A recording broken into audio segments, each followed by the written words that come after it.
Alright guys, welcome back to another one on the Kawasaki Teryx 4 here. We have here at the shop, we got the Super ATV arms ready to rock. Bushings are in, sleeves are in, ball joints were installed before they got here. And there's that little kit comes with the bolts and all. I got the gusset kit sitting here. That's the bottom back half. We have both hubs have been greased and are good. The bearings are good. There's the spindles, and we got our shocks ready. So I got Liam over here. Here's our air filter, running a uni like normal. We always run a uni.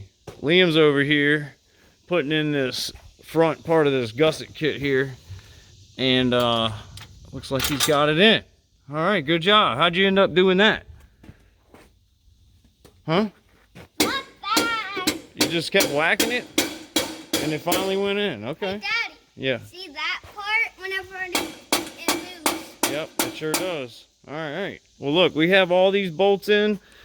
We're gonna have to put the A-arms in and slide these through. And I'm gonna go ahead and let Liam go ahead and install those. Yeah. 1 hour later, right? We'll be back. Wanted to show y'all real quick that the front diffs do leak fluid if you remove the axles. Here, I'm gonna take the cup out and we'll see if it leaks. Someone mentioned in the comments that it shouldn't leak, but there is fluid there, and it comes up. I had that out for a while before, and I drained the fluid, but it comes up over here. It's wide open in there. So there is a little pin back in there, but it's not sealed all the way.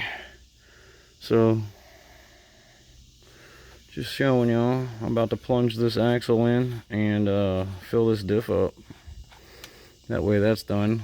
This tie rod, that's done. So just moving along.